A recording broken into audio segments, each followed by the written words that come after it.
حضرت ابو سعید خدری ایک لشکر کے ساتھ جنگ کرنے کے لیے جا رہے ہیں. آپ کہیں لو پھر جنگ کی بات آ گئی. مولوی صاحب یہاں جنگ کی بات نہیں ہے, یا یہ بتانا چاہ رہا ہوں میں آپ کو, جنگ کے لیے جا رہے ہیں, راستے میں خیمہ ڈالا. خیمہ پردے وردے لے کے جاتے تھے نا اپنے ساتھ جو کپڑا, اسی کو بانس بلیوں میں لپیٹ کر خیمہ لگا دیا کرتے تھے, لکڑی اکڑی میں لگا کے خیمہ. اب وہاں 1 دن 2 دن 3 دن 10 دن 8 دن جتنا دن قیام کرنے کی ضرورت ہوئی رہے, اور اس کے بعد میں چلے جاتے تھے, پورا اپنا چادر وادر سب لپیٹی اور چل دیتے تھے. لیکن حضرت ابو سعید خدری نے جب وہاں خیمہ ڈالا تو ایک کبوتری نے وہاں اپنا گھونسلہ بنا لیا اسی خیمے کے اوپر.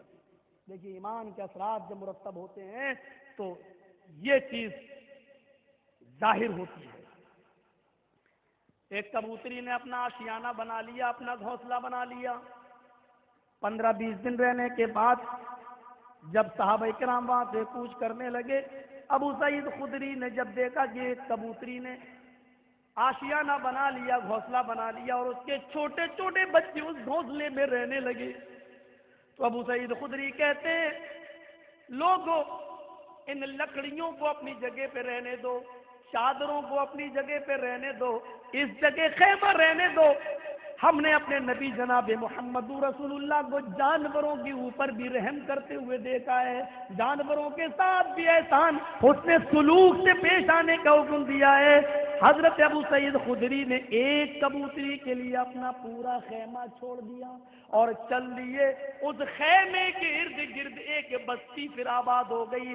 آج عرب کنٹری میں اس بستی کا نام الفسطاط کے نام سے مشہور ہو گیا. میرے پیارے ساتھیوں ذرا غور کرو, جو مذہب ایک کبوتری کے لیے جس کے ماننے والوں نے پورا کا پورا خیمہ چھوڑ دیا ہو اور پورا کا پورا خیمہ نظر انداز کر دیا اور آگے بڑھ گئے ہو, جو جانوروں اور پرندوں کے ساتھ جو اسلام یہ اس نے سلوک کی دعوت دیتا ہو, وہ اسلام دہشت گردی سے نبٹنے کا کتنا زبردست حکم دیتا ہوگا, وہ اسلام امن اور شانتی کا کس حد تک پیغام دیتا ہوگا. مطالعے کی ضرورت ہے, مطالعے کی. یہ بھی ایمان ہی کے اثرات ہے. اگر یہ ایمان ان کے اندر نہیں ہوتا تو یہ اثر ظاہر نہیں ہوتا, ایمان کی اثرات ان کی زندگی پر مرتب نہیں ہوتے. ابو الدرداء رضی اللہ تعالیٰ عنہ پر نظر ڈالو, بوڑھے ہو چکے ہیں اور اخروٹ کا پیڑ لگا رہے ہیں, اخروٹ کا درخت پودا. لوگوں نے کہا اس بڈھے کو دیکھو سٹیا گیا ہے, یہ اخروٹ کا درخت تو 6 7 8 سال میں پورا ہوگا, اس کے بعد پھل دے گا, اور یہ بڈھا تو ہمیں نہیں دکھ رہا ہے اتنے دن تک زندہ رہے, یہ لگا کہ اس کو کیا فائدہ ملے گا. کشمیر میں جائیے آپ اور پوچھئے جہاں اخروٹ کی کھیتی ہوتی ہے. مجھے لوگوں نے دکھایا تھا جب میں گیا تھا وہاں پروگرام کے لیے سپور میں اور سفیان میں جب میرے پروگرام ہوئے تھے, تو وہاں میں نے کہا یار یہ بولے ہر سال اخروٹ پیدا ہوتے ہیں, لیکن اخروٹ کا پیڑ پورا لگنے میں, جیسے آج ہم اس کا پودا بوئیں گے تو اس کو کم سے کم 8 سے 10 سال لگتے ہیں اس پورے کے پورے پیڑ کو بننے میں, پورا پودا لگنے میں 8 سے 10 سال. تو میں نے اب یہ حدیث جب میرے سامنے آئی, ابو الدرداء جب پیڑ لگا رہے ہیں تو لوگوں نے کہا کیا ہو گیا آپ کو, آپ تو اتنے بوڑھے ہو چکے ہیں اور یہ پیڑ تو اتنے سالوں کے بعد بڑا ہوتا ہے, جب تک یہ پھل دے گا تب تک تو آپ اس دنیا سے چلے جائیں گے, آپ کو تو اس کے پھل بھی نصیب نہیں ہوں گے. تو آگے جواب کیا دیتے ہیں میرے ساتھیوں, اگر پھل میں بو دوں اور اس کے پھل آئندہ آنے والی نسل کھائے اور اس کا اجر و ثواب مجھے ملے تو اس میں گناہ کیا ہے؟ آئے میرے ساتھیوں, اگر پھل میں بو دوں, دانا میں ڈال دوں, پودا میں لگا دوں اور اس کو بڑا ہونے میں ٹائم لگے اور اس کا پھل آئندہ آنے والی نسل کھائے اور اس کا ثواب مجھے ملے تو اس میں برائی کیا ہے؟ یہ ہے دوسروں کی ہمدردی, یہ ہے ایمان کے اثرات جو ان کی زندگی میں مرتب تھے, یہ ہے ایمان کے وہ عملی مظاہرے جو صحابہ کرام کی زندگی میں مرتب تھے.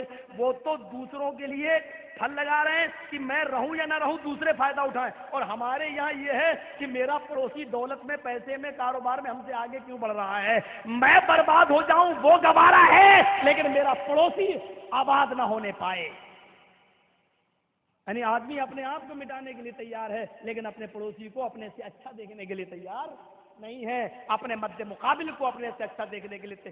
یہ آج ہمارا ایمان اور ہم بھی مومن اور کہنے کو ہم بھی ہے کیا محمد جرجیز محمد فلاں محمد فلاں محمد فلاں, ہم بھی اپنا نام یہی لینے کے لیے تیار ہیں کہ ہم بھی مسلمان ہیں. اور حالت یہ ہے مولوی صاحب کیا ارے اس کی دکان بہت ترقی کر رہی, اتنا روپیہ خرچ کرو, یہ لاؤ وہ لاؤ وہ لاؤ وہ لاؤ وہ لاؤ, سب خود برباد ہو جائے گا دولت خرچ کرتے کرتے, لیکن اس تیری آبادی ہم نہیں دیکھیں گے, تیری آبادی ہم نہیں دیکھیں گے. آج انسان اپنی پریشانی سے اتنا پریشان نہیں ہے جتنا دوسرے کے آرام سے پریشان ہے کہ دوسرا آرام میں کیوں ہے. میرے بھائیوں, حضرت ابو الدرداء کے اس واقعے سے ہمیں اور آپ کو عبرت لینا چاہیے اور غور کرنا چاہیے کہ کیا زندگی تھی. اگر پھل میں لگا دوں, میں نصیب مجھے نہ ہو لیکن اس کے پھل آئندہ آنے والی نسل کھائے, فائدہ دوسرے کو پہنچے, تو میرا کیا نقصان ہے, میرا کیا بگڑ جائے گا, میری زندگی میں کون سا جو ہے دو رخا پن آ جائے گا, یا میری زندگی کون سی برباد ہو جائے گی اگر اس کا پھل دوسرے کھائیں اور ثواب مجھے ملے. میرے بھائیوں, یہ تھی دوسرے کی ہمدردی, یہ تھی صلح رحمی. جہاں تک انفاق کا سوال ہے, قرآن کی اس آیت کو ذرا